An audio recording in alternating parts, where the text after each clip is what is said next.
नमस्कार दोस्तों, मैं धनंजय सिंह और हम पढ़ रहे हैं कम्युनिटी हेल्थ नर्सिंग, जिसमें हमारा थर्ड यूनिट हम स्टार्ट किए हैं। जिसमें थर्ड यूनिट में हम डिस्कस कर चुके हैं क्या मेथड हम डिस्कस कर रहे हैं। जो एक्सपेरिमेंटल मेथड होते हैं, क्या क्या अलग अलग विधियां होती हैं जिससे हम सैंपल कलेक्ट करते हैं। ठीक, तो उसी पे हम आगे बढ़ते हैं और आज का हमारा टॉपिक रहेगा कोहॉर्ट स्टडी। इससे पहले हमने क्रॉस सेक्शनल स्टडी हम पढ़ चुके हैं और डिस्क्रिप्टिव स्टडी हम पढ़ चुके हैं।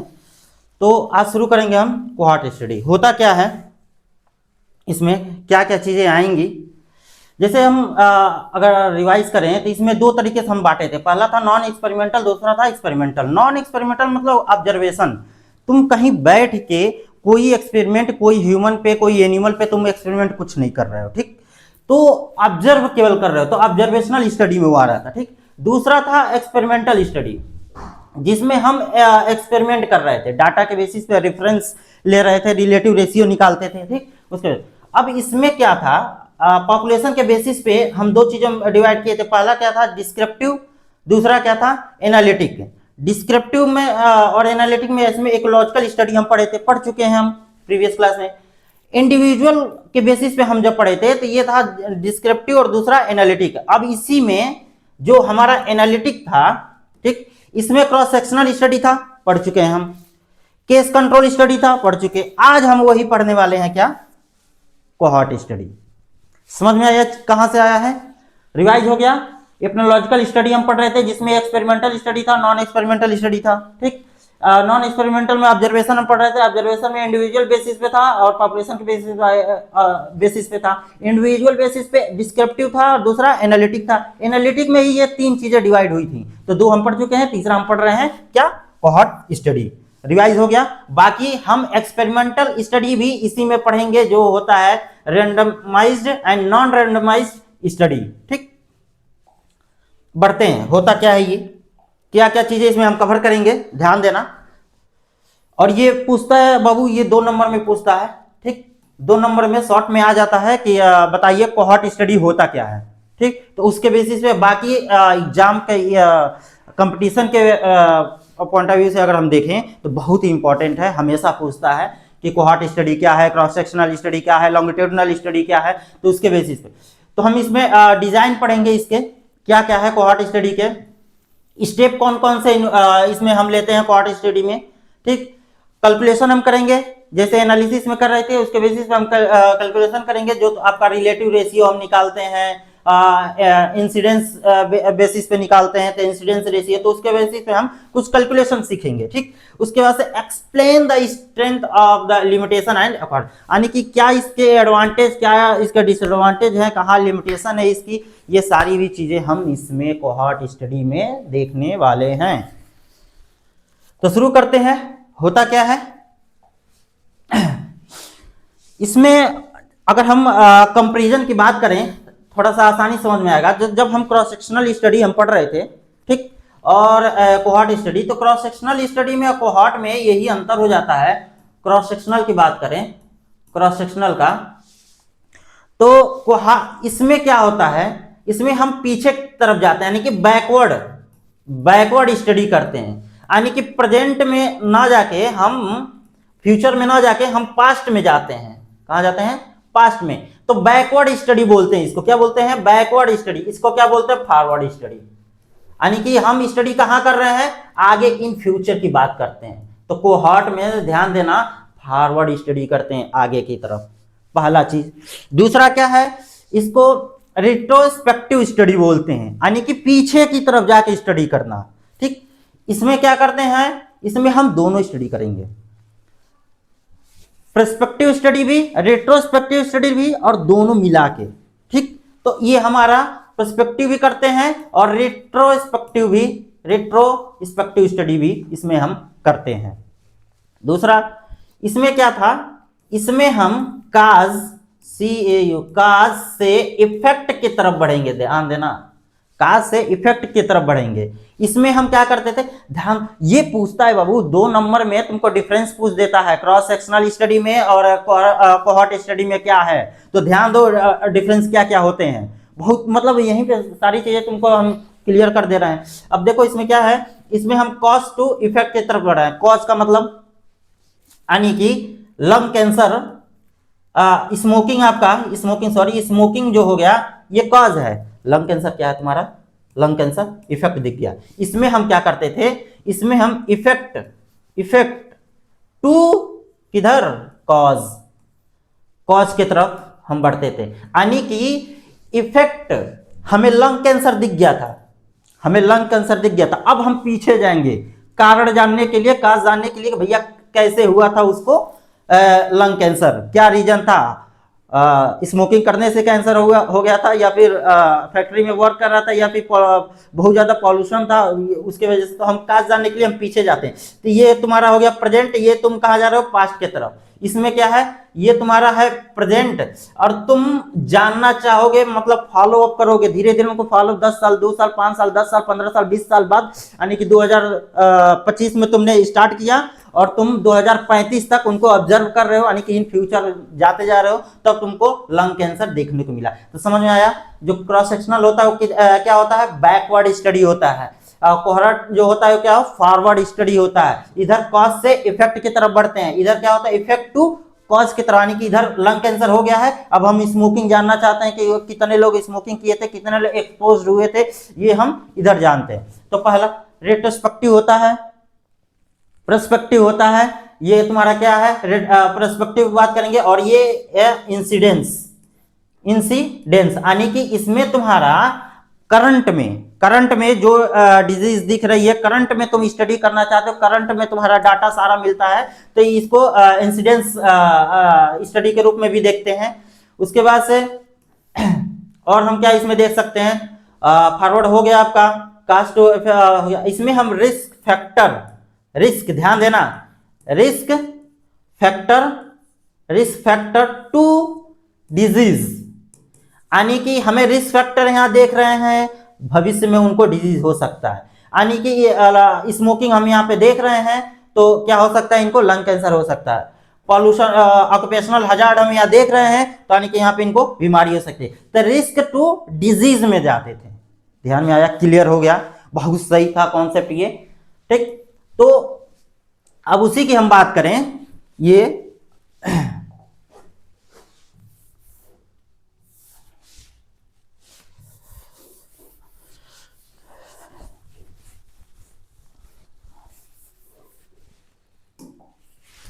अब इसमें क्या है, जो क्रॉस सेक्शनल स्टडी थी उसमें क्या होता था, हम पीछे की तरफ जाते थे, तो जो हमारा स्टडी का डायरेक्शन था वो किधर था, बैकवर्ड था।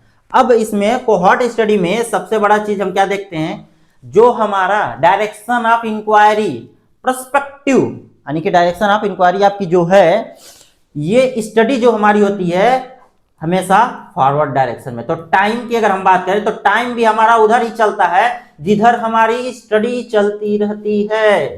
पहला चीज क्लियर हुआ, टाइम हमारा उधर ही चलेगा, ठीक, स्टडी भी हमारी उधर ही चलेगी, इसीलिए तो इसको पर्सपेक्टिव स्टडी बोलते हैं। क्या बोलते हैं, पर्सपेक्टिव स्टडी बोलते हैं।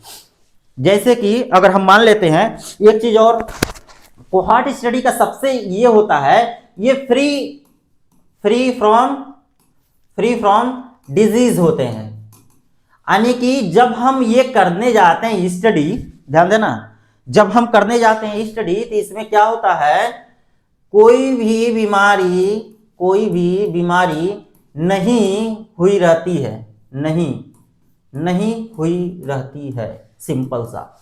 कोहॉर्ट स्टडी में जब हम स्टडी करने जाते हैं, जो पॉपुलेशन लेते हैं, ठीक, उसमें कोई भी बीमारी नहीं हुई रहती है, फ्री फ्रॉम डिजीज रहते हैं। पहला सबसे इंपॉर्टेंट चीज इसका यही है, क्रॉस सेक्शनल में उनको डिजीज हो गया रहता है, तब उनका हम कारण जानने के लिए किसी हॉस्पिटल में जाते हैं और मरीज को लेते हैं, फिर उसका कारण जानने के लिए हम पीछे की तरफ जाते हैं। तो ये चीजें हो गई, ठीक, कोई भी बीमारी। तो कोहॉर्ट का मतलब क्या हो गया, एक पॉपुलेशन लिए हम, तो हम यहाँ कोहॉर्ट सेलेक्ट कर लिए, ये हमारा पॉपुलेशन हो गया। पर्सन विथआउट इलनेस, वही बात बता रहे थे, कोई भी डिजीज नहीं है, यहाँ पे डिजीज नहीं है, ध्यान देना, डिजीज नहीं है, पॉपुलेशन हम सेलेक्ट कर लिए। ये सारी हम प्रेजेंट की बात कर रहे हैं। अब उसमें से हम देख रहे हैं कितने लोग एक्सपोज्ड हो रहे हैं, इन फ्यूचर में। यानी कि अगर हम प्रेजेंट की बात करें, ये हमारा प्रेजेंट है, ठीक, ये हमारा फ्यूचर है, ये हमारा फ्यूचर है, ये और उससे आगे वाला फ्यूचर है, फ्यूचर और भी आगे हम देख रहे हैं। सिंपल प्रेजेंट है ये हमारा फ्यूचर है। अब हम फ्यूचर से भी आगे हम स्टडी करना चाहते हैं, मतलब और भी आगे कहीं हम हमारा जैसे हम आज का ही ले लेते हैं, हम 2025 से स्टार्ट किए, ठीक, 2025 से स्टार्ट किए, ये हमारा 2030 है, हम और आगे बढ़ते जा रहे हैं, हम 2045 तक पहुंच गए, 2045 तक पहुंच गए। यानी कि हमने किसी भी एक ग्रुप को उठा लिया, किसी भी पॉपुलेशन को उठा लिया, किसी फैक्ट्री में वर्क कर रहे हैं या फिर किसी ऑफिस में कर रहे हैं या कोई पढ़ने वाले बच्चे हैं, उनको हम 2025 में उठाए स्टडी करने के लिए। अब वो उनको उस समय कोई बीमारी नहीं है। अब हम देख रहे हैं कि 10 साल बाद, 5 साल बाद कितने लोग वहां पे जो काम कर रहे हैं, तो उससे, उस बीमारी से कुछ भी हो सकता है। मान लो स्मोकिंग की हम बात कर ले रहे हैं, तो जो वहां पे रहने वाले लोग हैं, कितने लोग स्मोकिंग स्टार्ट किए जो एक्सपोज हुए, कितने लोग फैक्ट्री में काम कर रहे हैं, तो वहां का जो केमिकल है या फिर एयर पॉल्यूटेड है, तो उससे कितने लोग एक्सपोज हुए। तो हम 2030 तक हमने ऑब्जर्व कर, हम धीरे धीरे आ रहे हैं, धीरे धीरे आ रहे हैं, हम धीरे धीरे आ रहे हैं। हमने एक्सपोज देखा कि कितने लोग एक्सपोज हो गए, कितने लोग अनएक्सपोज हो गए। उसमें भी अब जो एक्सपोज हो गए, जितने लोग स्मोकिंग किए 2030 में, ध्यान देना, 2030 में जितने लोग स्मोकिंग किए, उनमें कितने लोग को डिजीज हुआ। उसमें भी जो स्मोकिंग किए, ये स्मोकिंग वाले लोग हैं, ध्यान देना, ये स्मोकिंग वाले लोग हैं, ठीक। उसमें भी इतने लोग को डिजीज हुआ, इतने लोग को डिजीज नहीं हुआ, अनएक्सपोज। अब उसी पॉपुलेशन में जितने लोग को हम लिए थे, अब उसमें हम देखे 2030 तक इतने लोग अनएक्सपोज, यानी कि इतने लोग तुम्हारे अनएक्सपोज हुए, ठीक। अब उसमें भी जो अनएक्सपोज हुए, यानी कि जो स्मोकिंग नहीं किए, ध्यान देना, जो स्मोकिंग नहीं किए, भूलना नहीं चाहिए, उसमें भी कितने को डिजीज हो गया, कितने को डिजीज नहीं हुआ।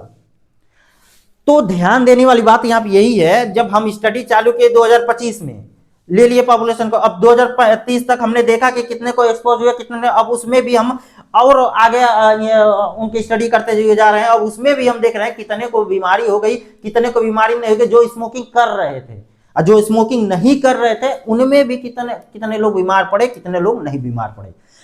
तो क्या इसमें तुमको चीजें निकल के आई? पहले तो तुम टाइम, मतलब आगे फ्यूचर की बात कर रहे हो, तो ये स्टडी जो भी है, ये हम फ्यूचर को देख के करते हैं, यानी कि ये पर्सपेक्टिव की बात करते हैं। पहला चीज पर्सपेक्टिव की बात करते हैं, फॉरवर्ड डायरेक्शन में ये चीजें चलती हैं, ठीक।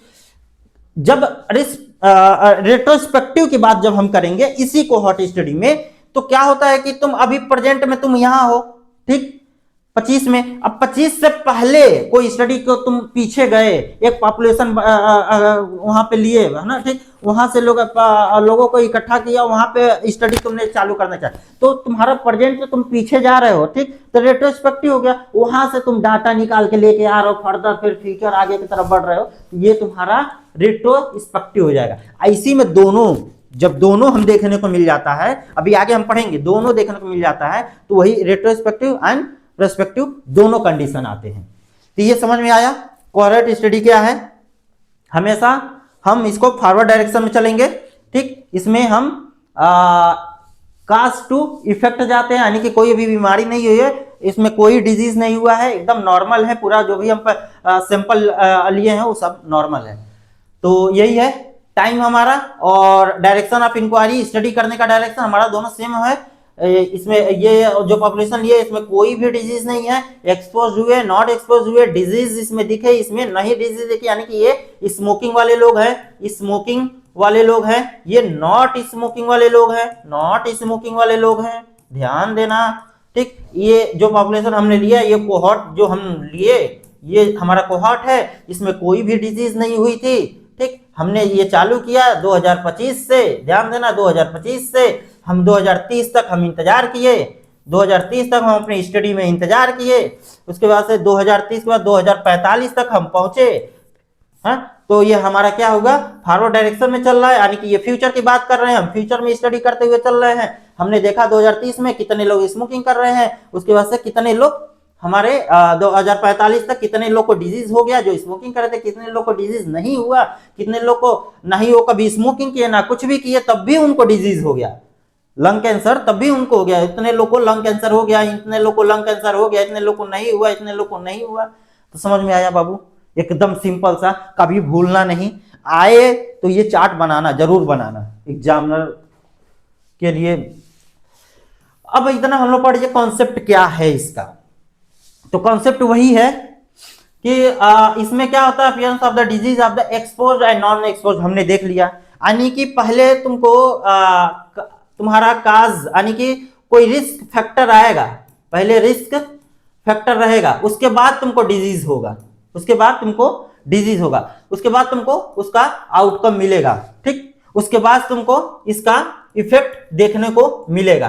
तो पहले क्या होगा, तुम किसी से इफेक्ट देखने को मिलेगा, यानी कि पहले तुमको काज आएगा, यानी कि लंग कैंसर होने से पहले तुमको रिस्क फैक्टर के लिए इंतजार करना पड़ेगा, कोई रिस्क फैक्टर आएगा फिर जाके वो तुमको काज होगा। तो पहले वही है, आइडेंटिफाई करेंगे हम, study of the group observe over the period of the time. हाँ ठीक है, हम स्टडी जब करते हैं, बताएं ना, स्टडी हम करते हैं तो पूरा एक ग्रुप जो है पूरे लॉन्ग टाइम के लिए हम कर रहे हैं, ये नहीं है कि 2 साल 3 साल 5 साल, इसके लिए हमको लंबा इंतजार करना पड़ता है। अब ये इसका ये है कि आप रेयर केस के लिए नहीं कर सकते स्टडी, इसका रेयर जो बीमारियां होती है, मान लो हम जैसे बताए ना, तुम 2025 से लगाए, ठीक, अब 45 तक तुम चल रहे हो, यानी कि तुम अच्छा खासा मतलब 20-25 साल का टाइम ले रहे हो। कोई ऐसी बीमारी हुई कि 2035 में आके वो खत्म हो गई, 2035 रेयर था, कभी कोई वायरस आए, कोई किसी वायरस से कोई बीमारी आई और वो रेयर था, बहुत खत्म हो गई, तो तुम्हारी सारी स्टडी बेकार हो जाती है। तो ये भी ध्यान देना होता है, कोहॉर्ट स्टडी में हम रेयर केस को नहीं लेते हैं।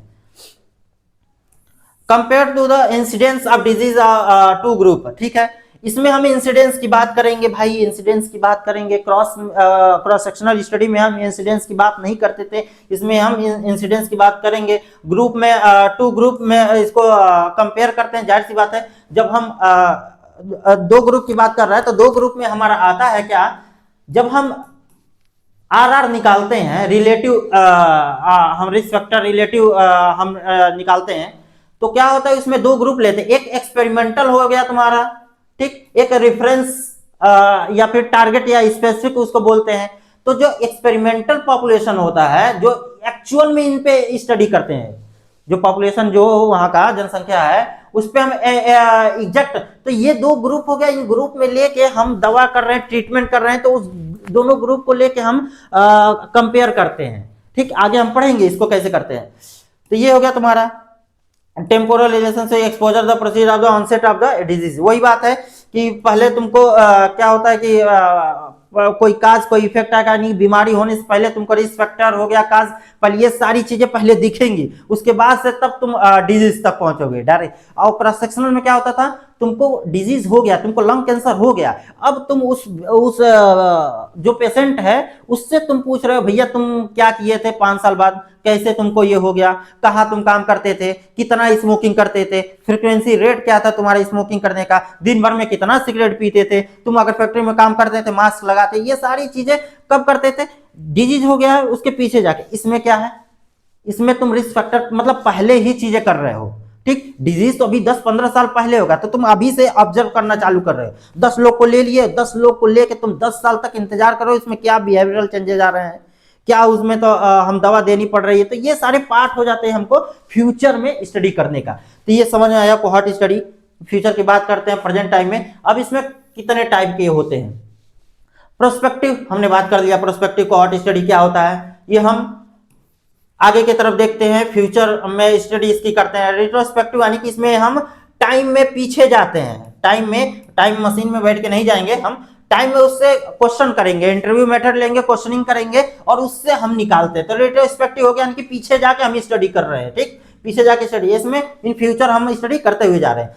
एमबी डायरेक्शन, इसी के बारे में बात करें, इसमें आपको दोनों देखने को मिलेगा, यानी कि आप इन फ्यूचर भी जाएंगे और पास्ट में भी जाके स्टडी करेंगे, यानी कि पास्ट में भी जाके डाटा लेंगे और फ्यूचर में भी ऑब्जर्व करके करेंगे। तो यही दोनों होता है, यानी कि इसमें रेट्रोस्पेक्टिव और पर्सपेक्टिव दोनों चीजें इसमें देखने को मिलेंगी। तो क्लियर है, हमारे कितने हो गए, पर्सपेक्टिव, रेट्रोस्पेक्टिव एंड एम्बीडायरेक्शन। ठीक है, अब हम देखते हैं पर्सपेक्टिव या कॉन्करेंट कोहॉर्ट क्या होता है। पर्सपेक्टिव हमने देख लिया, यानी कि हम प्रेजेंट से फ्यूचर की तरफ हम बढ़ रहे हैं स्टडी करने के लिए, फॉलो अप कर रहे हैं, हम फॉलो अप कर रहे हैं, यानी कि कोई जैसे हमने वहां पे दिया था एक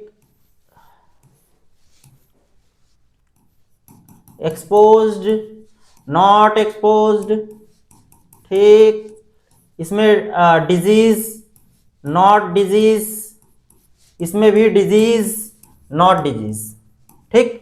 ये हमारा पॉपुलेशन था, इसमें डिजीज नहीं था, फ्री फ्रॉम डिजीज, डिजीज तो हो गया ना। अब हमारा हमने सेलेक्ट कर लिया 2025, ठीक, 2025 से हम आगे की तरफ बढ़ रहे हैं, ये हमारा 2030 और ये हमारा 2005, यानी कि जब हमने उठाया लोगों को यहाँ से स्टडी करना, तो यहाँ ये इनको कोई डिजीज नहीं था, यानी कि जो भी बच्चे थे यहाँ स्मोकिंग नहीं कर रहे थे, स्मोकिंग नहीं कर रहे थे, हमने देखा यहाँ पे कोई भी अभी डिजीज नहीं था। धीरे धीरे अब यहाँ पे क्या हुआ, हमने देख लिया कि हाँ इनमें एक्सपोज, यानी कि इसमें ये एक्सपोज हो चुके थे, यानी कि इसमें रिस्क फैक्टर के द्वारा एक्सपोज हो गया था, यानी कि ये स्मोकिंग स्टार्ट कर दिए थे, स्मोकिंग कर रहे थे, धड़ल्ले से स्मोकिंग कर रहे थे, ठीक। अब उसमें हम देख लिए कि डिजीज हमारा हो गया, तो पर्सपेक्टिव यानी कि हम आगे की तरफ बढ़ते हुए जा रहे हैं, तो वही चीजें एक्सपोज हुआ, डिजीज, नॉट डिजीज, क्लियर है। अब देखो रिट्रोस्पेक्टिव की बात कर रहे हैं, इसमें क्या होता है कि हम हैं तो प्रेजेंट में ही, हम हैं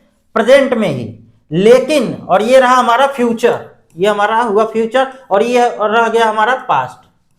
हम हैं प्रेजेंट में ही, लेकिन हम डाटा हम कहां से लेंगे, इनसे पूछेंगे, यहां से पास्ट से हम उठा के, यानी कि हमारा 2025 है, 2025 है, लेकिन हम डाटा कहां से लेंगे, 2020 से, 2020 से, यानी कि इनसे हम पूछेंगे कि भाई हमने स्टडी यहां से स्टार्ट किया, हमको नहीं पता था, मान लो यहाँ पे तुम एक्सपोज हो चुके हो, एक्सपोज हो चुके हो, ठीक, अभी यहाँ पे एक्सपोज नहीं हुए हो, तो हम उनसे पूछेंगे भाई तुम पहले स्मोकिंग स्टार्ट किए थे या स्मोकिंग नहीं स्टार्ट किए थे, तुम्हारा क्या लाइफ स्टाइल था, तुम क्या खाते थे, ये सारी चीजें हम पीछे जाकर पूछेंगे। उसके बाद से हम फिर से यहां से पूछने के बाद से हम फिर उनका क्या करेंगे, आगे फॉलो अप चालू करेंगे।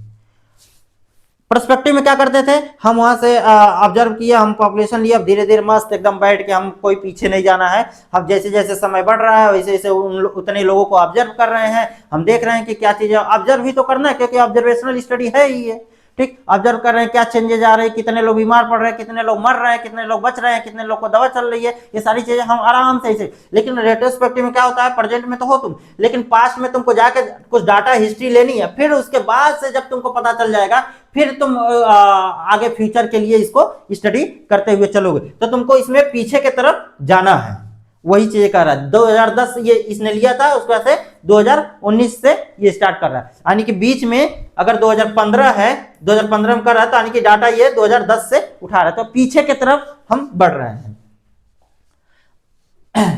एम्बी डायरेक्शनल, अब एम्बी डायरेक्शनल का बात यही हुआ कि एक्सपोज जो हो रहे हैं वो एक्सपोज, देखो एक पॉपुलेशन ले लिए तुम, एक्सपोज कब हो रहे हो तुम, एक्सपोज तुम्हारा मान लो 2025 की हम लिए, ठीक, 2035 तक तुम आए, ठीक, 2035 तक हम के, यानी कि 2000 पहले तो तुम यहाँ लिया कोई डिजीज नहीं था, उसके बाद से तुम 2030 आए तब तुमको क्या हुआ, यहाँ एक्सपोज हो गए तुम, यानी कि तुम स्मोकिंग चालू कर दिए थे, और 2035 में तुम बीमार पड़ गए थे, लंग कैंसर तुमको हो गया था। तो इसमें क्या है कि एम्बी डायरेक्शन का मतलब यही हुआ कि एक्सपोज जरूरी, तुम एक्सपोज तुम यहां से काउंट कर रहे हो, एक्सपोज तुम यहां से काउंट कर रहे हो, तो यहां से तुम आउटकम की तरफ जा रहे हो, ठीक। जब हम क्या करते हैं, जब रेट्रोस्पेक्टिव स्टडी करते हैं, ठीक, तो हम समय से पीछे जाते हैं, तो जरूरी नहीं है कि तुम्हारा एक्सपोज तुम यहां हुए हो, एक्सपोज तुम कहीं भी हो सकते हो। तो हमारा प्रेजेंट में तो हम हैं, लेकिन हम पीछे पास्ट की तरफ जाके और वहां देख रहे हैं कि कितने लोग एक्सपोज हुए हैं, कितने लोग स्मोकिंग स्टार्ट कर दिए हैं। तो यही यानी कि हमको इसमें दोनों चीजें देखने को मिल रही है, पर्सपेक्टिव भी देखने को मिल रही है, रेट्रोस्पेक्टिव भी देखने को, यानी कि एक्सपोज होने का जो टाइम है वो अलग अलग है। यानी कि एक्सपोज एक समय प्रेजेंट टाइम में भी हो जा रहा है, एक्सपोज आपका थोड़ा सा पास्ट में भी जाकर हो रहा है, या फिर और आगे फर्दर फ्यूचर में भी जाके एक्सपोज हो जा रहा है। तो समझ में आया, एम्बी डायरेक्शन मतलब ये दोनों तरफ चल सकता है। तो तीन हमारे थे, perspective, retrospective and Aamby direction. तो ये देख लिया, अगर हमारा 2019 में एक्सपोजर हुआ है तो हमको आउटकम यहां जाकर मिल रहा, कब? 2030 में। अगर जो 2010 में एक्सपोजर हुआ है तो हमारा आउटकम कहां मिल जा रहा है? ये 2019 में। ठीक, अब इसमें एक्सपोजर यहां भी हुआ, लेकिन देखो जब स्टडी तुम कर रहे हो तो कहां जा रहे हो? पीछे जा रहे हो। तो ये तुम्हारा क्या हो गया? रिट्रोस्पेक्टिव। यहां से एक्सपोजर हुआ, यहां से स्टडी तुम स्टार्ट किए, यानी कि तुम आगे की तरफ बढ़ रहे हो। तो ये तुम्हारा इन फ्यूचर जा रहे हो, ये तुम्हारा क्या हो गया? पर्सपेक्टिव।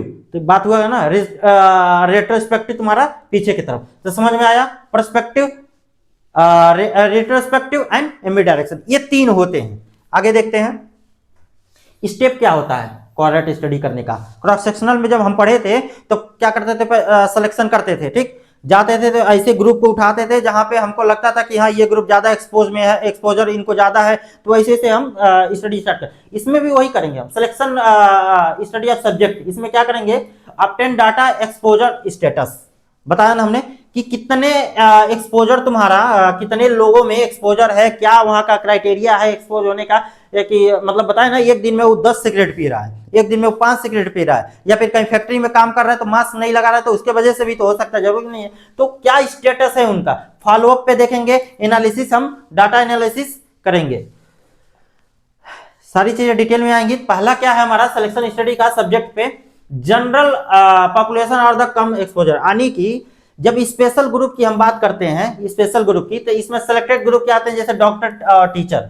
अगर हम डॉक्टर की बात करते हैं, देखना तो टीचर का, इनको हम उठा लिए, ठीक, कि इन पे हम स्टडी करना चाहते हैं। डॉक्टर को हम स्टडी शुरू करना शुरू किया हम 25 में, ठीक, ऑब्जर्व कर रहे हैं भाई, ये एडमिशन ले लिया, मान लो कोई डॉक्टर है एमबीबीएस में एडमिशन ले लिया 2025 में, अब ये बढ़ते हुआ यार 5 साल इसका, 2030 में ये फाइनल पास आउट होकर निकला, 2030 2031 में फाइनल पास आउट होकर निकला, पीजी इसने किया, उसके बाद से हम इससे फिर से स्टडी कर रहे हैं, हम 2035 पहुंचे। अब ये क्या किया कि हम 2025 में नहीं, ये जाके 2027 में स्मोकिंग स्टार्ट कर दिया। ठीक, 2027 में स्मोकिंग स्टार्ट कर दिया। ध्यान से देखना, 2030 में स्मोकिंग स्टार्ट कर दिया, यानी कि इसको एक्सपोजर 2027 2030 के बीच में, यानी कि यहाँ पे क्या हो गया? एक्सपोज हो गया। अभी जब तुम लिए थे तो इसके पास कोई डिजीज नहीं थी, ये फ्री फ्रॉम डिजीज था। अब यहाँ पे क्या हुआ? ये एक्सपोज हो गया, यानी कि इसको डिजीज एक्सपोज नहीं, एक्सपोज हो गया, डिजीज अभी नहीं हुई है। अब तुम धीरे धीरे 2035 तक इसको ऑब्जर्व करते हुए आ रहे हो, अब ये क्या हुआ? डिजीज इसको हो चुका है और ये लंग कैंसर इसको हो गया है। बात समझ में आ रही है? तो हम ऐसे ग्रुप को उठाएंगे, सिलेक्टेड ग्रुप को उठाएंगे जिससे आसानी से हम स्टडी कर ले रहे हैं। अब एक्सपोजर ग्रुप जो है तुम्हारा, इंडस्ट्रियल वर्क, हमने बताया ना, जरूरी नहीं है कि लंग कैंसर उनको, दो चीजें आ रही थी ना, एक था कि वो स्मोकिंग कर रहा था तो लंग कैंसर हो रहा था, दूसरा हो रहा था स्मोकिंग नहीं भी कर रहा था फिर भी उसको लंग कैंसर हो रहा था। तो वही ध्यान देना है कि जरूरी नहीं है आप इंडस्ट्री में वर्क कर रहे हैं तो उस पर भी आपको लंग कैंसर हो सकता है। तो हम एक्सपोजर के आधार पे दो ग्रुपों में इसको बांट लिया। आगे देखते हैं इसमें cohort member the personal interview and the mail. इनके इसका कहने का मतलब ये है कि हम डाटा कैसे लेंगे भैया। ठीक, मान लो हमारा कोई ग्रुप हम बनाए, कोहॉर्ट सेलेक्ट किया, यानी कि कोई पॉपुलेशन हम लिए जिसमें 200 लोग हैं। अब इसमें क्या हुआ कि कोई लोग यहां से चले गए, माइग्रेट कर गए। तुमने तो 10 15 20 लोग को लिए थे, अब उसमें से क्या हुआ कि कुछ लोग माइग्रेट करके कहीं चले गए, हमारे पास 180 लोग बचे। तो जो वो 20 लोग हैं, अगर उनपे तुम चाहते हो कि नहीं उनपे हम ऑब्जर्व करते रहें तो मेथड हो सकता है, उनसे पर्सनल लेवल पे इंटरव्यू कर सकते हो, उनसे क्वेश्चन पूछ सकते हो, उनसे कॉल पे चीजें बात करके ले सकते हो। क्योंकि जब ये चले जाते हैं ना तो तुम्हारी जो स्टडी रहती है उसमें बायस आता है बहुत बड़ा सा, कि हाँ भाई जितना हम एक्सपेक्टेड सोचे थे कि हाँ इतने लोग पे करेंगे, वो तुमको एक्सपेरिमेंटल डाटा मिलता ही नहीं है, जो ऑब्जर्वेशनल डाटा है तुमको मिलता नहीं। तो वो सारी चीजें ध्यान देंगे हम। Review record of the detail of the treatment, उनका ट्रीटमेंट रिव्यू रिकॉर्ड हम चेक करेंगे। मेडिकल एग्जामिनेशन जाहिर सी बात है करेंगे, लेकिन लेकिन लेकिन ध्यान देना, हम इसमें कोई एक्सपेरिमेंट नहीं कर रहे हैं, हम केवल क्या कर रहे हैं, ऑब्जर्व कर रहे हैं, क्योंकि ये क्या है, ऑब्जर्वेशनल स्टडी है। तो हम केवल ऑब्जर्व करेंगे, उनकी जो दवा चलती रहेगी, कहीं से भी वो दवा चला रहे हैं, बस उस पर हम ऑब्जर्व करेंगे, कोई ट्रीटमेंट नहीं देंगे, अभी हम नहीं देंगे, हम केवल ऑब्जर्व कर रहे हैं, उनसे पूछ रहे हैं, क्वेश्चन पूछ रहे हैं। उसके बाद से हाँ वातावरण को देखेंगे, इन्वायरमेंट का भी हम सर्वे करेंगे कि भाई कितना कितना एक्सपोजर है, फ्रीक्वेंसी क्या है। तो ये हमारा यहाँ पे हो गया। फॉलोअप की बात करें तो point of exposure of the development of the outcome of interest, इसमें length of the follow up week decade हो सकता है, क्योंकि हमारी स्टडी क्या है, हमारी स्टडी 100 साल तक जा रही है, 80 साल तक जा रही है, या फिर 4 साल तक जा रही है। तो उस पर डिपेंड करता है, तुमको उनको फॉलोअप पे जाना है। भैया तुम क्या हुआ कि जो तुम बच्चों को लिए पढ़ने वाले जो बच्चे हैं, अब उनको तुम फॉलोअप नहीं कर रहे हो, या फिर किसी गांव में किसी कस्बे में तुम ले लिए कि हाँ इतने लोगों पे हम स्टडी कर रहे हैं, तो तुम गांव में जा नहीं रहे हो, फॉलोअप नहीं कर रहे हो, तो पता कैसे चलेगा कि भाई कब वो एक्सपोजर, मतलब कब वो स्मोकिंग स्टार्ट कर दिया है। ठीक, तो क्या होता था जब तुम क्रॉस सेक्शनल जब पढ़ते थे, तो क्रॉस सेक्शनल में तुम पीछे जाते थे तो केवल उनके हिस्ट्री के आधार पे तुम चीजें निकालते थे। इसमें तो तुमको चलते जाना ना, बोले ना थोड़े थोड़े स्टेप पे तुमको उनसे क्वेश्चन पूछना है, डेली जाना, क्योंकि तुम्हारा ये स्टडी का पार्ट है जो 80 साल तक चल रहा है। तो तुमको हर एक साल पे, हर एक महीने में जाके फॉलोअप चेकअप करना है। तो इसी के बारे में बात कर रहा है। फॉलोअप पे बहुत ज्यादा मत जाना, यही है। प्रॉब्लम क्या आ सकता है, incomplete follow up due to withdrawal from the study, death and migration. बताया था ना, इससे पहले भी हम डिस्कस कर दिए हैं कि अगर जो तुम्हारा फॉलोअप तुम नहीं किए, तुमको पता चला ही नहीं कब एक्सपोज हुआ, ठीक, तो या फिर वहां से वो माइग्रेट कर गया, कहीं और चला गया, तो तुम्हारी क्या है, स्टडी बेकार चली जाएगी। इसीलिए बेटा ये तुमको करना पड़ेगा, फॉलोअप करना पड़ेगा। समझ में आया? आगे बढ़े। एनालिसिस ऑफ रिजल्ट, इसी के बारे में बात कर रहे थे। Analysis 2x2 table, 2x2 table मतलब वही हुआ, तुमसे बताए थे, दो हमारे रो हो जाएंगे, दो हमारे रो हो जाएंगे और दो हमारे कॉलम हो जाएंगे। ये तुम्हारे दो रहेंगे और दो हमारे कॉलम रहेंगे, 36 तुम्हारा ऊर्ध्वाधर। ठीक, तो इसमें क्या होता है, ये जब तुम स्टडी करते हो, रिसर्च करते हो, पेपर सबमिट करते हो, तो तुमको बताना पड़ता है कि तुमने जो स्टडी डाटा निकाला है वो मेथड क्या था, क्या मेथड से तुम निकालते। तो तुम बोलोगे हम 2x2 के टेबल के द्वारा इसका हम मेथड निकाले, इंसिडेंस निकाले, है ना। तो वही होता है। तो उसमें दो कॉलम बनाते हो, जिसमें एक्सपोज लिखते हो, एक में लिखते हो नॉट एक्सपोज हुआ है, एक में लिखते हो पॉपुलेशन, टोटल पॉपुलेशन, एक में लिखते हो नॉट टोटल, मतलब टोटल पॉपुलेशन नहीं है, इंडिविजुअल पॉपुलेशन की। तो ऐसे करके तुम अलग अलग डाटा उसमें बनाते हो। तो ये बहुत इंपॉर्टेंट होता है कि हम 2x2 के टेबल से करते हैं। उसका डाटा एनालाइज करते हैं, term of the incidence disease the population of the absolute risk, जिसमें हम पढ़े थे। ए आर होता है तुम्हारा, आर आर होता है, अभी हम आगे आएंगे, इसके पे डिस्कस करेंगे। Association with the disease with exposure और relative risk, also known as the risk ratio, इसी के बारे में बात कर रहे थे हम, रिस्क रेशियो। यही 2x2 का टेबल बनाएंगे। तो ये हमारा एनालिसिस, हम कहे ना कैसे एनालिसिस करोगे, डाटा कैसे निकालोगे, आगे देखते हैं, मिलेगा आपको। रिलेटिव रिस्क, रिलेटिव रिस्क का फार्मूला यही होता है। रिलेटिव रिस्क का हम निकालते हैं रेफरेंस के बेसिस पे, जो एक्सपोज जो हुए रहते हैं। ठीक, एक बार देख लेते हैं, समझ में आ जाएगा। देखो रिस्क रेशियो या रिलेटिव रिस्क, इसमें क्या होता है, जो रिस्क जो एक्सपोज हुए हैं उनको ऊपर रखते हैं और जो नॉन एक्सपोज है उनको नीचे रखते हैं। इसी के बेसिस पे ध्यान देना, जो हम निकालते हैं R R, R R equal to 1, R R is greater than 1, R R is less than 1। बाबू ध्यान देना इसको, है ना। ये मल्टीपल चॉइस में पूछता है कि एक पॉपुलेशन हम दे दिए हैं, और इसमें ये तुम्हारे नॉट सेट का भी क्वेश्चन है, बहुत पहले पूछ चुका है, सीएचओ में भी पूछ चुका है, क्वेश्चन दे दिया। उसमें पूछता है कि अगर कहीं एक्सपोज बहुत ज्यादा हो रहा है, ठीक, तो वहां आर आर की वैल्यू क्या आएगी। एक जगह ऐसा हुआ है जहां नॉन एक्सपोज मतलब एक्सपोज लोग ज्यादा नहीं हो रहे हैं, फिर आर आर की वैल्यू क्या होगी। तो एकदम क्लियर कर लेना है यहाँ पे। इसके बाद है स्लाइड में, हम आप लोग को दिखाएंगे कैसे करना है। ये रहा, इसके पहले हम इसको समझ लेते हैं। तो ये समझ में आया कि जब एक्सपोज वाली हम बात कर रहे थे, यानी कि जब यहाँ आ रहे थे, तो एक था एक्सपोज्ड, एक था नॉट एक्सपोज्ड। तो जो नॉट एक्सपोज, इसमें डिजीज हो रहा था, इसमें नॉट डिजीज, इसमें भी डिजीज हो रहा था, इसमें भी नॉट डिजीज, तो जो ये वाले डाटा, ये वाले जो लोग थे, ये वाले जो यहां से ये जो लोग आ रहे थे, उसको हम रखेंगे यहां पे, ठीक। एक्सपोज डिजीज वाले यहां रखेंगे, नॉट एक्सपोज वाले रिस्क वाले यहां रखेंगे। यही करा incidence of the disease in expose, incidence of disease in non expose, ये हमारा फार्मूला हो गया, भूलना नहीं। रिलेटिव रिस्क यही है तुम्हारा, तो हो गया। ये एग्जांपल दिया हुआ है, risk is the non expose करके, incidence of the disease is the expose, incidence of disease is the non expose. अब समझ में आया? आगे बढ़ते हैं, और ये भूलना नहीं कैसे इसको हम बनाते हैं, एक बार समझ लो। देखो आर ये तुम्हारा हो गया, ऊपर रखे तुम एक्सपोज और नीचे रखे तुम नॉट एक्सपोज, ध्यान देना, नॉट एक्सपोज। अब देखो, अगर जो तुम ये वाली वैल्यू बढ़ा दिए, ये वाली वैल्यू बढ़ा दिए, यानी कि पहला कंडीशन क्या है तुम्हारा, नहीं सॉरी, ये पहला अगर हम ये लेते हैं, यानी कि ये भी वैल्यू बढ़ रही है, ये भी बढ़ रही है, ये भी घट रहा है, ये भी घट रहा है, यानी कि इसमें risk of expose equal to risk of non expose, यानी कि अगर दोनों वैल्यू बराबर रही तो तुम्हारा आर की वैल्यू क्या आ जाएगी, 1 आ जाएगा। जस्ट इसी का अगर रिस्क एक्सपोज अगर ग्रेटर देन बढ़ रहा है, यानी कि ऊपर वाली वैल्यू तुम बढ़ा रहे हो, नीचे वाली वैल्यू तुम्हारा उतना तेजी से नहीं बढ़ रहा है, बढ़ रहा है ये भी, लेकिन उतना तेजी से नहीं बढ़ रहा है, यानी कि जितना तुम 200 पॉपुलेशन लिए थे उसमें से कितने को डिजीज हुआ, कितने को नहीं हुआ, वो वाली रेशियो अगर देखें तो ये वाली वैल्यू अगर बहुत ज्यादा बढ़ रही है, इसका बहुत कम बढ़ रही है, तो तुम्हारा जो ये रेशियो आता है ये तुम्हारा पॉजिटिव में आता है। तभी तो तुम कहते हो, क्या कहते हो कि अरे सर ये तो 22% तक इसका बढ़ गया, अरे सर ये तो 1.7% तक बढ़ गया। ठीक इसी का जब रिस्क ऑफ एक्सपोजर लेस हो जाए, यानी कि ये वाली वैल्यू तुम कम कर दिए, ध्यान देना, ये वाली वैल्यू तुम कम कर दिए, रिस्क इन नॉन एक्सपोज, तो ये वैल्यू क्या आ जाएगी, निगेटिव में आ जाएगी।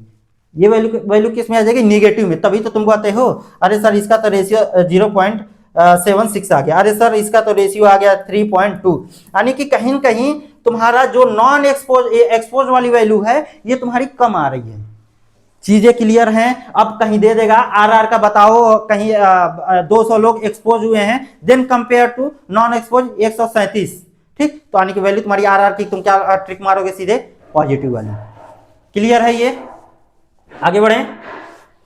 अब देखो इसका एडवांटेज क्या, हमने पढ़ लिया, कोहॉर्ट पढ़ लिया, बहुत सही पढ़ लिए कि हाँ भैया हम पहले कोई डिजीज नहीं था तो हम कॉज जो था उससे इफेक्ट की तरफ, यानी कि स्मोकिंग से लंग कैंसर की तरफ बढ़ रहे हैं हम, डायरेक्ट किधर हम कर रहे हैं, फॉरवर्ड डायरेक्शन में कर रहे हैं। तो help to study more than one outcome, help the study more than one outcome, help the provide the direct the estimated relative risk and the attribute risk, यानी कि जो स्टडी है ये मोर देन आउटकम, सही बात है, इसमें help to provide the direct the estimated और relative risk and the attribute of the risk.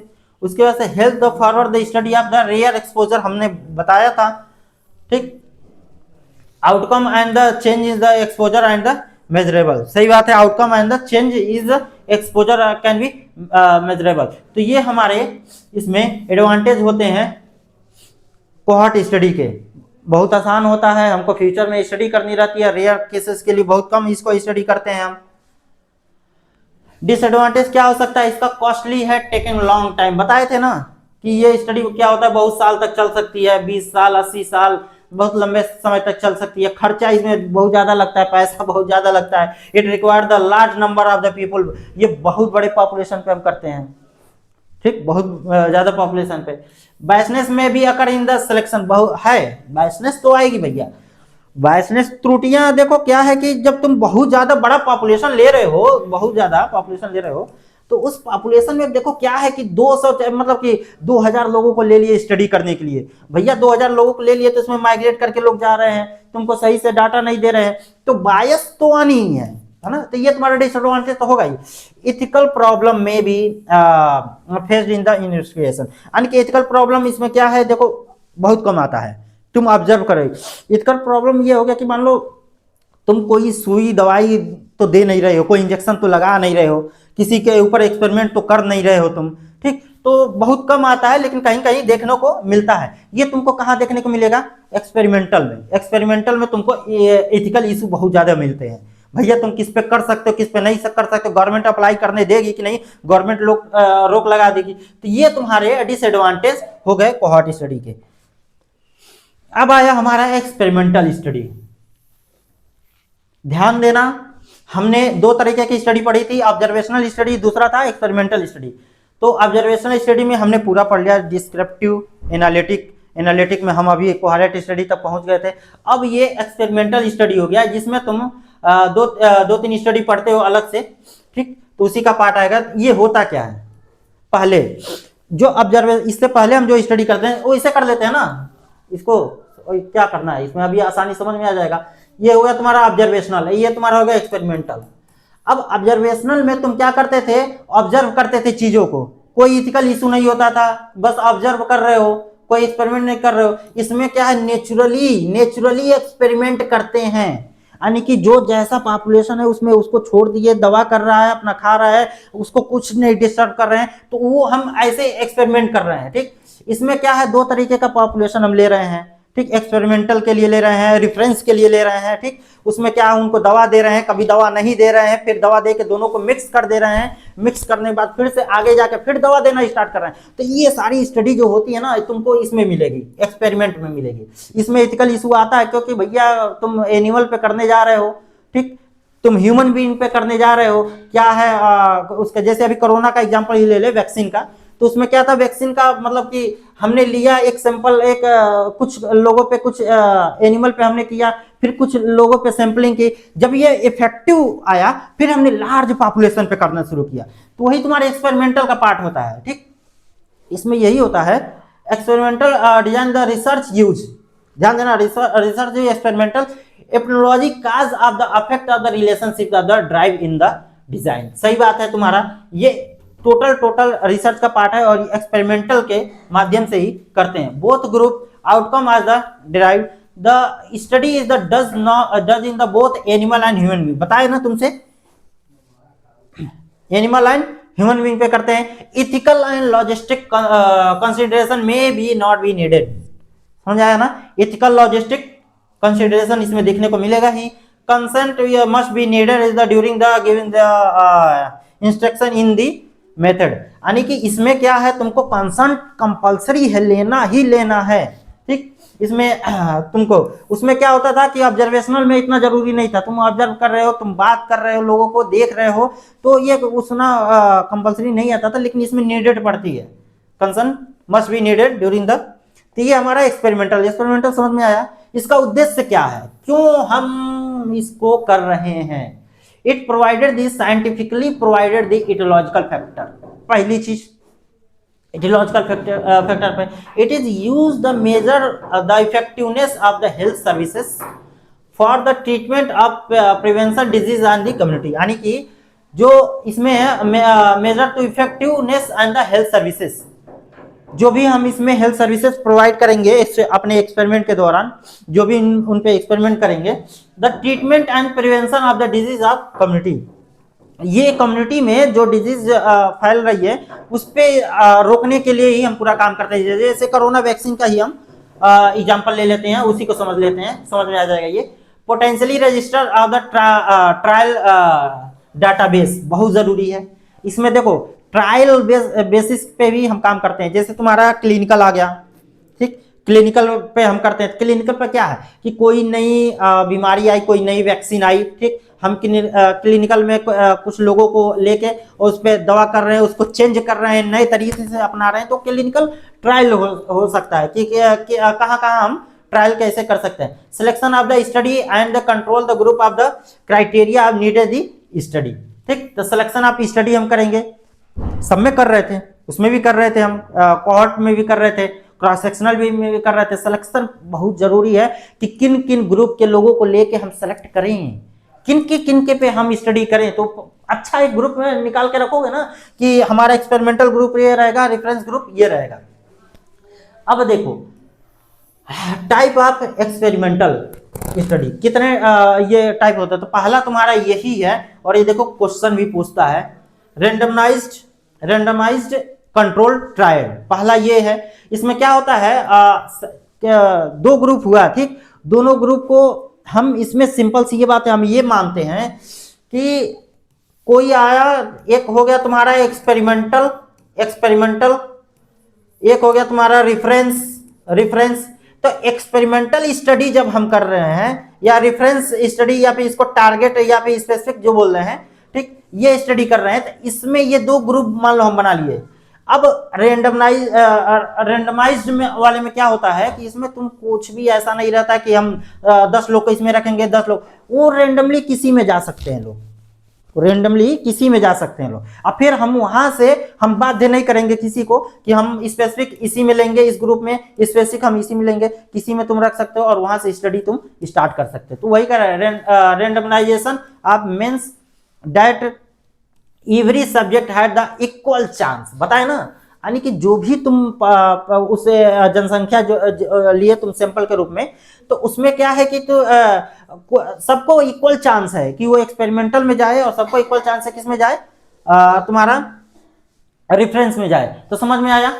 और सबसे पावरफुल टूल बोला जाता है भैया, देखो जब एक्सपेरिमेंटल मेथड तुम पढ़ोगे ना और जब स्टडी करने जाओगे तो ये जो तुम्हारा ट्रायल होता है ना, ये सबसे मतलब इफेक्टिव और सबसे अच्छा तुमको रिजल्ट ये देता है, ठीक। तो इसके बेसिस पे हम देख लिए।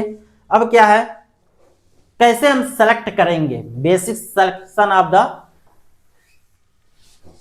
इसमें पहला क्या है तुम्हारा ड्राइंग ऑफ द प्रोटोकॉल, यानी कि तुम्हारा एक प्रोटोकॉल है, तुम्हारा एक प्रोटोकॉल है।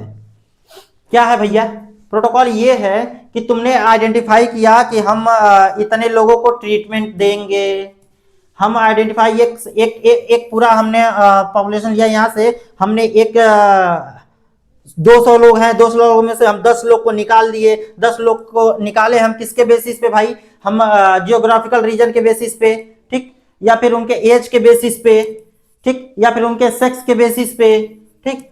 तो ये हमने यहाँ से कुछ लोगों को उठाया, तो ये हमारा कैटेगरीज हो गया, ठीक। हमने एक पूरा तैयार कर लिया और इतने लोगों पे हम एक्सपेरिमेंट करना चाहते हैं, ठीक, इतने लोगों पे हम ट्रीटमेंट देना चाहते हैं। एक हमारा एक नॉर्मल सा पहले स्टार्टिंग हो गया, ड्राइंग ऑफ द प्रोटोकॉल हमने एक बना लिया कि ये हमारा क्राइटेरिया रहेगा भैया और ये सिलेक्शन मेथड रहेगा, हम इतने लोग उठाएंगे। अब देखो सेलेक्ट करो रेफरेंस एंड एक्सपेरिमेंटल पॉपुलेशन। अब इसमें यही चीजें आ रही थी जो एक्सपेरिमेंटल पॉपुलेशन है, यानी कि जो ये पॉपुलेशन है एक्चुअल में यही तुम्हारी होती है स्टडी करने वाले लोगों में, यानी कि तुम्हारा स्टडी के लिए यही पॉपुलेशन हमें चाहिए होता है, ये एक्चुअल में होते हैं हमारे स्टडी करने का। और ये रेफरेंस होता है, ये फाइंड आउट तो हम इसी करते हैं, रेफरेंस ये हम फाइंड आउट करते हैं, निकालते हैं, फाइंड आउट करते हैं। तो दो ग्रुप हम बनाते हैं, एक एक्सपेरिमेंटल हो गया पॉपुलेशन जिसमें हम स्टडी करेंगे एक्चुअल में, इसमें भी हम करते हैं, लोगों को इकट्ठा करते हैं, अलग अलग चीजों से कैटेगराइज कर लेते हैं इसमें हम। तो सेलेक्टिंग रेफरेंस हम देख चुके हैं एक्सपेरिमेंटल पॉपुलेशन पे, यानी सेलेक्टिंग रेफरेंस तुम्हारा हो गया, इसमें एज के हिसाब से, सेक्स के आधार पे हम अलग स्कॉलर हैं। जो हमारा एक्सपेरिमेंटल हो गया तुम्हारा स्टडी, आप एक्चुअल में स्टडी इन पे करेंगे। अब रेंडमाइजेशन में इसमें जो होता है, सॉरी, इसमें क्या होता है कि बताए ना, इसमें इक्वल चांस रहता है सबको जाने के लिए, ठीक। इसमें हम रेंडमली चीजें करते हैं, कोई पर्टिकुलर कोई स्पेसिफिक हम नहीं करते हैं कि इतने लोग इसमें रहेंगे, इतने लोग इसमें रहेंगे, ठीक। मैनिपुलेशन इंटरवेंशन, अब हम इतना सब चीजें कर लिए, अब उन पे हम दवा दे रहे हैं, ड्रग दे रहे हैं, वैक्सीन लगा रहे हैं, हम वैक्सीन लगा रहे हैं। तो सारी चीजें हम कहाँ कर रहे हैं, इसमें कर रहे हैं, मैनिपुलेशन में कर रहे हैं, इंटरवेंशन में, ये सारे। अब फॉलोअप पे हम बुला रहे हैं भैया, फॉलोअप पे हम बुला रहे हैं, यानी कि फॉलोअप पे हम चेक करेंगे ना, जो हम यहाँ ड्रग दिए, वैक्सीन हम लगाए, जो उनकी हैबिट, हम लाइफ स्टाइल चेंज किए, ठीक। अब उनको फॉलोअप कर रहे हैं कि क्या क्या चेंजेस इसमें आए, हम फॉलोअप देख लिए। Assessment of outcome, assessment of outcome में दो चीजें हो सकती है, मान लो पहला ये हो सकता है कि तुम पॉजिटिव और निगेटिव। पॉजिटिव में ये हो सकता है कि भाई हमने जो वैक्सीन लगाया, हमने जो देखा वो फॉलोअप में भी आएगा, हमने लगाया, अब उसमें क्या है, साइड इफेक्ट दिख रहा है, साइड इफेक्ट नहीं दिख रहा है, उसमें जो पॉजिटिव एस्पेक्ट हो सकता है कि वैक्सीन अच्छे से काम कर रहा है, लेस साइड इफेक्ट के द्वारा, हाँ, तो वो तुम्हारा पॉजिटिव में आ जाएगा। निगेटिव में तुम्हारा ये सकता है कि बहुत ज़्यादा साइड इफेक्ट उसमें आ रहे हैं, है ना, बहुत सारी बायस आ गई, इसलिए तुम्हारा रिजल्ट वैसे आ गया। तो ये सारी चीज़ें हम असेसमेंट में देखेंगे, जिसमें आपका पॉजिटिव और निगेटिव आपका रिजल्ट आएगा। तो बेसिक स्टेप आपका क्लियर हो गया प्रोटोकॉल में और इसमें। अब इसमें type of randomised control trial का है। पहला क्लिनिकल ट्रायल। क्लिनिकल ट्रायल में use of the evaluate of the effect of the therapeutic agent of reduce the mortality and the morbidity rate. यानी कि इसमें क्या है, कोई चीज हम कोई थेरेपी लेकर आए या फिर हम कुछ ऐसा नई चीजें लॉन्च हुई, वैक्सीन आई जिसको हम ट्रायल कर रहे हैं, तो ये सारी चीजें हम ट्रायल कर रहे हैं, उसमें देख रहे हैं लास्ट में आउटकम, उसका रिजल्ट देख रहे हैं कि क्या क्या चीजें चेंज हो रही। तो वही तो तुम्हारा, यानी कि जो काम तुम मोर्टेलिटी के लिए चेक किए तो क्या तुम्हारी घटी या बढ़ी, ये हम क्लिनिकल में देखेंगे, सिंपल सा। ठीक। प्रिवेंटिव, यानी कि जो तुम वैक्सीन लाए, वैक्सीन लगा रहे हो, चेक कर रहे हो, उतने लोगों पे एक्सपेरिमेंट कर रहे हो, तो सारी चीजें कहाँ आ जाएंगी, प्रिवेंटिव ट्रायल्स में। Use of the preventive of the critical disease of the community included the primary prevention, यानी कि प्राइमरी प्रिवेंशन अपना रहे हो तो क्या तुम्हारा उसमें चेंजेस आ रहा है, ये हमारा एक्सपेरिमेंटल का पार्ट हो गया। रिस्क फैक्टर, तुम रिस्क फैक्टर देख रहे हो भाई, रिस्क फैक्टर कम करने की कोशिश कर रहे हो, ठीक, ये तुम्हारा रिस्क फैक्टर ट्रायल में आ जाएगा। ये क्या होता है तुम्हारा एक्सपेरिमेंटल, इसमें ये करते हैं कि किसी भी इंसान का जो बिहेवियर है, जैसे मान लो स्मोकिंग कर रहा है, ठीक, उसका हैबिट है स्मोकिंग करना, उसकी हैबिट है, तो क्या तुम उसके हैबिट में चेंज ला रहे हो, ठीक, चेंज ला रहे हो, तो उसमें परिवर्तन तुमको देखने को मिल रहा है। स्मोकिंग अगर उसका तुम रोक रहे हो, एक दिन में इतने घटा रहे हो, तो क्या उसमें देखने को मिला, तो ये जो एक्सपेरिमेंट आता है तुम्हारा इसमें आता है। ट्रायल ऑफ एटोलॉजिकल एजेंट, जाहिर सी बात है जो तुम्हारा एटोलॉजिकल एजेंट है उसके बेसिस पे हम देखेंगे, ठीक, और उसको suspected and associated with the disease. तीसरा है evaluation of the health of services, जो भी हम हेल्थ सर्विसेज इसमें प्रोवाइड कर रहे हैं, ठीक, उसका लास्ट में आउटकम क्या निकल रहा है। जितना हमने स्टार्टिंग में किया क्या उतने एफर्ट से, जितना हम फंड लगाए, जितना हम वैक्सीन जितने लोगों पे ट्राई किए, क्या हमारा फाइनल आउटकम वो दे रहा है जो हेल्थ सर्विसेज हम प्रोवाइड कर रहे हैं, क्या हमारा उससे जो बीमारी के लिए हमने शुरू किया था एक्सपेरिमेंट, क्या वो रिड्यूस हो रही है। तो ये सारी चीजें किसमें आ जाएगी, मॉर्बिडिटी रेट, मोर्टेलिटी रेट कम हो रहा है कि नहीं। अभी आता है नॉन रेंडमाइज्ड स्टडी ऑफ या ट्रायल, इसमें तो नॉट इंक्लूडेड रेंडमाइजेशन, यानी कि जो रेंडम तरीके से हम चीजों को ले रहे थे कि कोई भी किसी में जा सकता है, ये इसमें आ सकता है, ठीक, तो ये चीजें इसमें नहीं होंगी। पहला थी experimental study are the not the possible the human being due to ethical and the administrative reason, बताए थे ना। बहुत जगह तो क्या होता है एक्सपेरिमेंटल को अलाउ नहीं करते हैं, भैया हम ह्यूमन बीइंग पे हम करने ही दे देंगे, मानव अधिकार वाले आ जाएंगे कि भैया नहीं कर सकते, तो ये बहुत सारा रीजन आता है, एथिकल एंड एडमिनिस्ट्रेटिव रीजन हो सकता है। नॉन रैंडमाइज्ड स्टडी में कंडक्ट करते हैं successfully in the field public health and preventive medicine के माध्यम से। समझ में आया। इसमें दो हो सकते हैं, अनकंट्रोल ट्रायल हो सकता है और दूसरा क्या हो सकता है, नेचुरल एक्सपेरिमेंट हो सकता है। नेचुरल एक्सपेरिमेंट की बात हम बात कर चुके हैं। अनकंट्रोल ट्रायल में this including the trial is the non comparison of the group, कोई कंपैरिजन जिसमें पैप्स हम लेते हैं, इसमें जो वहां से निकलता है derivatives of the mortality rate from the cervical cancer, ठीक, इसका ये हो सकता है। नेचुरल एक्सपेरिमेंट में हम वही बताए कि these are included the advantage of the natural circumstance which the minimize of the experiment see the effect of the some factor of the outcome, यानी कि नेचुरल एक्सपेरिमेंट में हम वही देखते हैं कि कोई भी चीजें इसमें एक्स्ट्रा हम ऐड नहीं कर रहे हैं, जैसा है उसी पे हम स्टडी करना स्टार्ट कर रहे हैं, कोई हम अलग से ड्रग नहीं दे रहे हैं या फिर जो जैसा है वैसे पड़ा हुआ है और उस पर हम स्टडी कर रहे हैं। नेचुरल एक्सपेरिमेंट में यही आता है। तो ये रहा आपका कोहॉर्ट स्टडी और एक्सपेरिमेंटल स्टडी। यहाँ हमारी सारी स्टडी जितनी थी ऑब्जर्वेशनल स्टडी में वो खत्म हो गया, ठीक। तो एपिडेमियोलॉजी में ये हमारा जो स्टडी वाला पार्ट था हम बहुत अच्छे से कवर कर लिए और ये इतना ज्यादा इंपॉर्टेंट है बाबू, मतलब कंपटीशन लेवल पे अगर हम देखें तो क्वेश्चन इससे बहुत ज्यादा आते हैं, ठीक। बाकी है इसमें 2-3 और टॉपिक बाकी है, उसको हम कंप्लीट कर लेंगे जल्दी से, तो हमारा ये यूनिट कंप्लीट हो जाएगा। तो अगर कोई डाउट है तो आप हमसे कमेंट में पूछ सकते हैं। बाकी आपको ये पीडीएफ इसका हम आपको पीपीटी सेंड कर देंगे और ये आपको मिल जाएगा एग्जाम मार्क के ऐप पे, आप वहाँ से जाके डाउनलोड कर सकते हैं। तो ऐप पे प्ले स्टोर में जाइए और डाउनलोड करिए। Thank you.